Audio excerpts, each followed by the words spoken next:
ছাত্ররা হচ্ছে জাতির মেরুদণ্ড, দেশের ভবিষ্যৎ ছাত্ররা।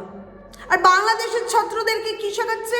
সেখানকার অন্তর্বর্তী সরকার ভারত বিরোধিতা করো, ভারতের মতো শক্তিশালী দেশের পতাকাকে স্কুল কলেজের বাইরে রেখে পা দিয়ে মারিয়ে যেতে হচ্ছে স্কুলে কলেজে অন্তর্বর্তী সরকার মদদে। যেই দেশের শিক্ষা তার ভবিষ্যৎ প্রজন্মকে ভারত বিরোধিতার শিক্ষা দেয়, যেখানে জেহাদি শিক্ষা দেয়, যেখানে হিন্দুদের ওপর বর্বরতা অত্যাচারের শিক্ষা দেয় এই অন্তর্বর্তী ইউনূস সরকার, সেই দেশের ভবিষ্যৎ প্রজন্ম কি হতে চলেছে বা সেই দেশের ভবিষ্যৎ কি হতে চলেছে আপনারা ভাবতে পারছেন? আমি ওই অন্তর্বর্তী সরকার ইউনূসকে বলতে যাচ্ছি, যদি শরীরে যদি বিন্দুমাত্র লজ্জা থাকে না, ওই 2006 সালে যে নোবেল পেয়েছিলেন শান্তির জন্য, ফিরিয়ে দিন। লজ্জা লাগে না? কি করে এখনো কি করে নোবেল জয়ী ইউনূস সরকার বা ইউনূস কিসের জন্য? শান্তির জন্য। এই আপনার শান্তি। আর যারা যারা ভারতবর্ষকে ওই বাংলাদেশের থেকে গালাগাল করছো না, ভারতবর্ষের ফ্ল্যাগ আমাদের জাতীয় পতাকা আমাদের গর্ব, আমাদের দেশ আমাদের গর্ব, যারা ওই জাতীয় পতাকা মারিয়ে স্কুল কলেজে যাচ্ছে না, আসতে হবে না তো ভারতবর্ষে? হার্টের চিকিৎসা করার জন্য আসতে হবে না তো? এবার যদি হার্টের চিকিৎসার জন্য আসতে হয়, ওই বাংলাদেশে ধর পড়িয়ে মরবি, আর ভারতবর্ষে ঢোকার নাম করবি না। ও চিকিৎসা নিবি এখান থেকে, হ্যাঁ, সুস্থ হয়ে বাড়ি যাবি, আর বাংলাদেশ থেকে গাল দিবি ভারতকে। বাংলাদেশ থেকে গাল দেওয়া হবে ভারতবর্ষকে, আর ভারতবর্ষের পতাকাকে পা দিয়ে মারিয়ে চলে যেতে হবে, আগুনে পুড়িয়ে দেওয়া হবে, ভারত দখলের স্বপ্ন দেখতে হবে। একদম একদম না। এবার ওই বাংলাদেশে ধর পুড়িয়ে মর তোরা। লজ্জা লাগে না? শরীরে কি বিন্দুমাত্র লজ্জা নেই?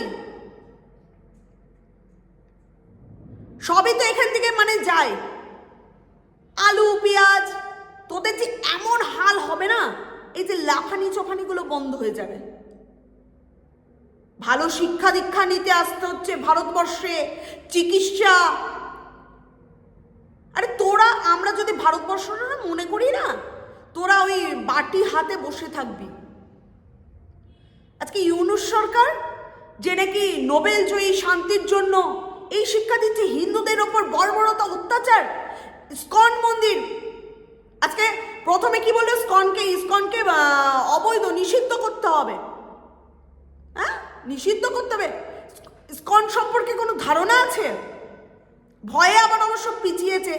এই যে তোরা যে বেছে বেছে ইসকন মন্দিরগুলোতে হামলা করছিস না, তার পাল্টাবার যদি শুরু হয়ে যায় মুশকিল, পারবি তো? আর ওখানে করছিস হিন্দুদের ওপর অত্যাচার, আবার ওখানে ভারতবর্ষকে গালি দিচ্ছিস, ভারতবর্ষের পতাকা গালি পতাকাকে তোরা অবমাননা করছিস। টিকতে পারবি তো?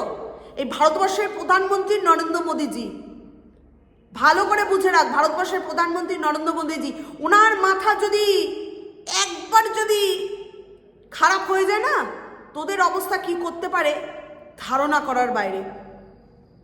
তোদের অবস্থা কি করতে পারে ধারণা করার বাইরে। তার জন্য এই যে আমার কথা হলো, তোরা যখন ভারতবর্ষকে এতটা ঘেন্না করিস, হিন্দুদেরকে এতটা ঘেন্না করিস, কিসের জন্য আসিস ভারতবর্ষে? তখন প্রাণে বাঁচানোর জন্য ডাক্তারবাবু আমার অমুকের এই সমস্যা আপনি বাঁচিয়ে দেন, কেন? উন্নত ট্রিটমেন্ট নেই?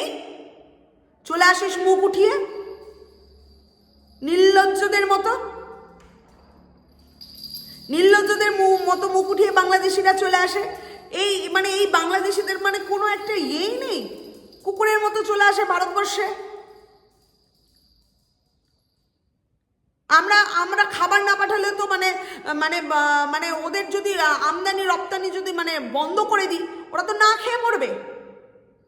ভিখারি একটা দেশ। কি আছে যেখানে ছাত্র যেখানে ছাত্ররা এই রকম হিন্দু বিদ্বেষী, ভারত বিদ্বেষী,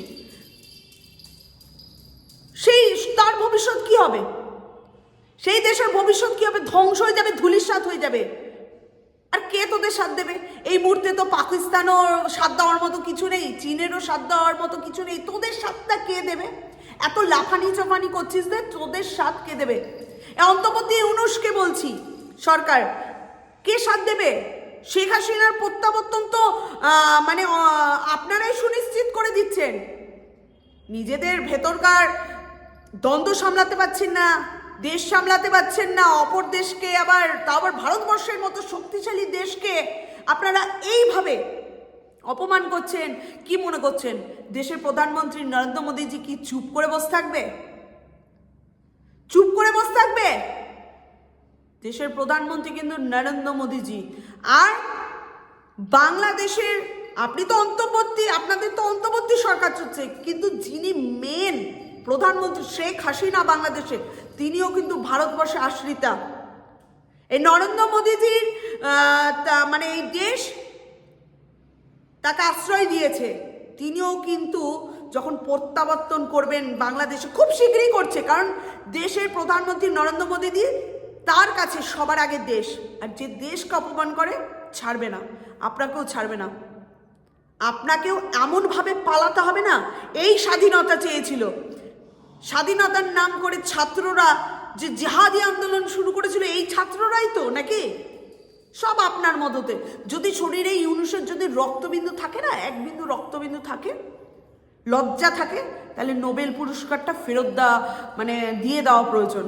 আর খুব তাড়াতাড়ি শেখ হাসিনার প্রত্যাবর্তন নিশ্চিত, খুব তাড়াতাড়ি। তার জন্য এই আপনাদের যত লাফানি চোফানিগুলো বন্ধ করুন। আর আমিও আমার ভারতবর্ষের সমস্ত ডাক্তারদেরকে অনুরোধ করছি, যারা দেশের অসম্মান করে, একটা ট্রিটমেন্টও যেন তাদের যেন না হয়। একটা ট্রিটমেন্ট করবেন না, পাঠিয়ে দিন তাদের দেশে, ওখানে ট্রিটমেন্ট করবে। বাঁচলে বাঁচবে, মরবে মরবে, ওখানে থাকুক।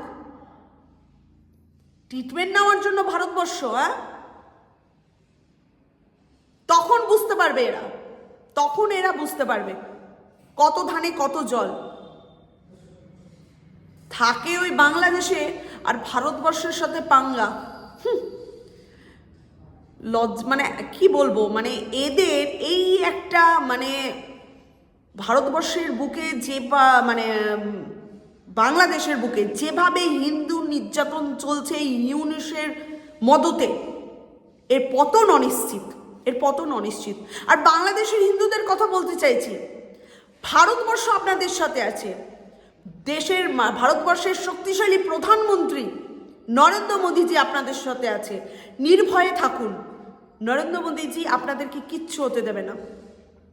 আমরা আছি আপনাদের সাথে। সকলে ভালো থাকুন।